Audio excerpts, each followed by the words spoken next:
नमस्कार, आप देख रहे हैं कैपिटल टीवी उत्तर प्रदेश और आपके साथ मैं हूं नवेंदु शेखर झा। मौजूदा दौर में हमारे देश में अगर सबसे आसान कोई काम रह गया है तो वो है सनातन धर्म और उससे जुड़ी आस्था पर सीधा हमला करना, सनातन धर्म के खिलाफ बातें करना, गौ माता पर भद्दी टिप्पणियां करना, जिसे करोड़ों सनातनी मां का दर्जा देते हैं। लेकिन यूपी के पूर्व सीएम अखिलेश यादव के गौ माता पर एक विवादित बयान से सनातन समाज बेहद दुखी है। हर ओर उनकी आलोचना जमकर हो रही है और इस कड़ी में अब विश्व हिंदू परिषद ने अखिलेश यादव पर बड़ा हमला बोला है। बात अब गौशाला से मधुशाला तक पहुंच गई है। हम आपको बताएंगे कैसे सपा प्रमुख अखिलेश यादव चौतरफा घिर गए हैं। साथ ही हम आपको यह भी बताएंगे कि सनातन धर्म में गायें इतनी खास क्यों हैं और बार बार समाजवादी पार्टी सनातन धर्म का अपमान क्यों करती है। सनातन से अखिलेश को नफरत क्यों?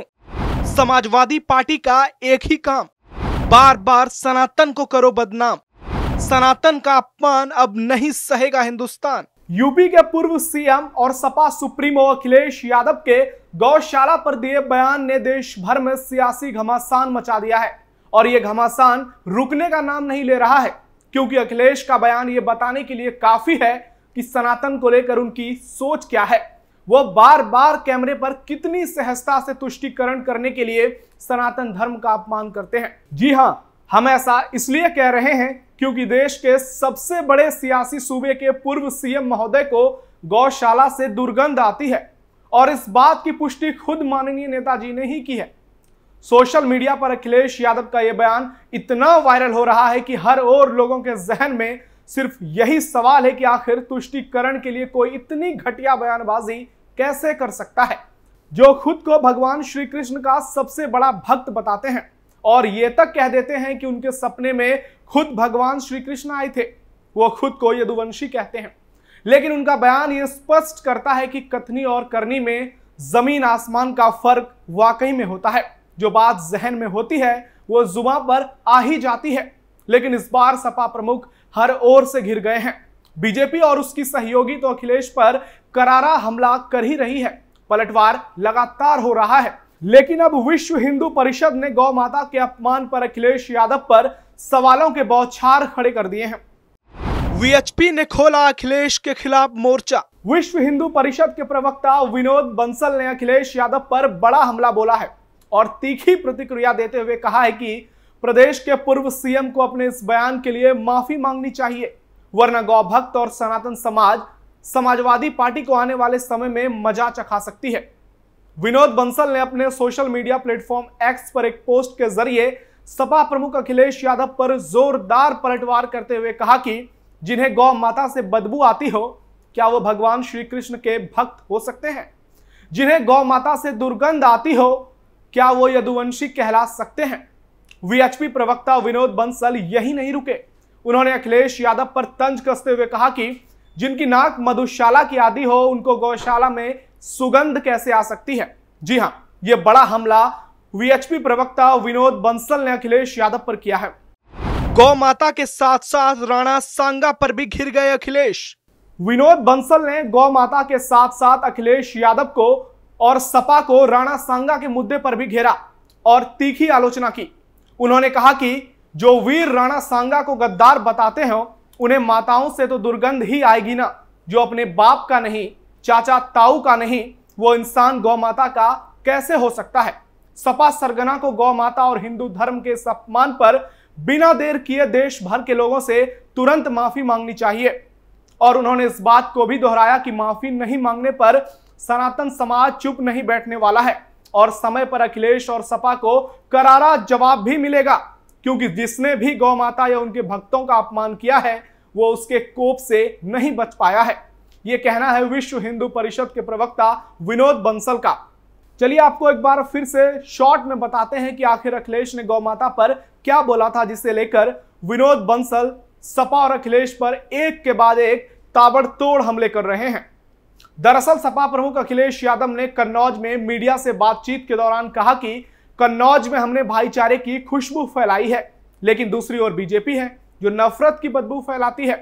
इसलिए मैं स्थानीय लोगों से बीजेपी की ओर से फैलाई गई दुर्गंध से दूर रहने की अपील करता हूं। कुछ हद तक यह साफ भी हो चुकी है लेकिन अगले चुनाव में इसे पूरी तरह से साफ कर देंगे ताकि कन्नौज में विकास की रफ्तार और भी तेज हो सके। इसके बाद अखिलेश ने गौशाला को लेकर एक विवादित बयान दिया और कहा कि बीजेपी के लोग दुर्गंध पसंद करते हैं, इसलिए वो गौशाला बना रहे हैं, लेकिन हम लोगों को सुगंध पसंद है, इसलिए हम इत्र पार्क का निर्माण कर रहे हैं। अखिलेश के इस बयान से देश भर के गौ भक्त आहत हुए हैं और उन पर एक बार फिर से सनातन धर्म का अपमान करने का आरोप लग रहा है। सनातन धर्म में गौ माता का सर्वोच्च स्थान। सनातन धर्म को मानने वाले हर एक सनातनियों के लिए गौ माता पूजनीय है। लोग उनकी पूजा करते हैं, उनके गोबर का उपयोग हर शुभ काम में किया जाता है। हमारे देश में गौ माता के गोबर के बिना कोई भी शुभ कार्य को सफल नहीं माना जाता है। गौ माता का महत्व धार्मिक तो है ही, लेकिन इसका वैज्ञानिक महत्व भी है। आपको यह जानकारी होनी चाहिए कि प्राचीन भारत में गौ माता विनिमय का सोर्स मानी जाती थी, इसलिए उन्हें गौधन भी कहा जाता था। वहीं जैसा मैंने आपको बताया कि सनातन धर्म के हर कर्म कांड में जन्म से लेकर मृत्यु तक गायों की भूमिका अहम मानी जाती रही है और कहा तो यह भी जाता है कि गौशाला से ही गोत्र की उत्पत्ति हुई है और गोत्र से हमारे देश में वैज्ञानिक समाज की पद्धति का विकास हुआ है, यानी सगोत्रीय विवाहों की मनाही की परंपरा विकसित हुई है। गौ माता के दूध से हो रहा दुनिया का भरण पोषण। हमारे देश में प्राचीन काल से ही लोगों को तरोताजा, स्वस्थ और मजबूत रहने के लिए दूध का सेवन करना पड़ता है और लोग बड़ी मात्रा में इसका सेवन भी करते हैं। आज भी देश और दुनिया के अधिकतम लोग दूध या दूध से बने प्रोडक्ट का सेवन करते हैं, चाहे वो दही हो, पनीर हो, मिठाई या फिर हलवा हो। दूध का उपयोग हर दिन आपके रसोई में जरूर होता है। आज के दौर में भी लोगों में मिल्क और मिल्क प्रोडक्ट को लेकर जबरदस्त क्रेज है। कुल मिलाकर हमारे देश में बहुत कम लोग ही ऐसे होंगे जो दूध के बिना अपने जीवन की कल्पना कर सकते हैं। और आपको बता दें कि आज भी हमारे देश में कई ऐसे लोग हैं जो भोजन करने से पहले अपनी रसोई की पहली रोटी गौ माता को खिलाते हैं। गौ माता के लिए देश में चल रहे विशेष अभियान। आपको बता दें कि मौजूदा समय में ज्योतिष पीठ के शंकराचार्य अभिमुक्तेश्वरानंद सरस्वती महाराज देश भर में गौ हत्या पर रोक और गौ माता को राष्ट्रीय माता का दर्जा देने के लिए बड़ा अभियान चला रहे हैं। और उनके इसी अभियान के चलते पिछले साल महाराष्ट्र सरकार ने तत्कालीन सीएम एकनाथ शिंदे की अगुवाई में गौ माता को राज्य माता का दर्जा दिया था, जिसके बाद पूरे देश में कई जगहों पर लोगों ने शंकराचार्य अभिमुक्तेश्वरानंद सरस्वती के इस कदम की खूब प्रशंसा की थी। सनातन पर हमला करना सपा की पुरानी आदत। यह कोई पहला मौका नहीं है जब समाजवादी पार्टी ने सनातन धर्म के ऊपर हमला बोला हो। सपा का सनातन पर टिप्पणी करने का पुराना इतिहास रहा है। अगर कुछ समय पहले की बात करें तो आपने फिल्म छावा के दौरान महाराष्ट्र के सपा विधायक अबू आजमी की टिप्पणी जरूर सुनी होगी, जो औरंगजेब का गुणगान कर रहे हैं, जिसने अपने शासन के दौरान सदैव सनातन का अपमान ही किया था।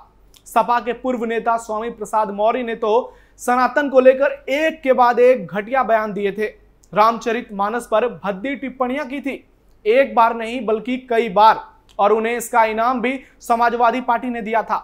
पार्टी ने उन्हें राष्ट्रीय महासचिव बनाया था।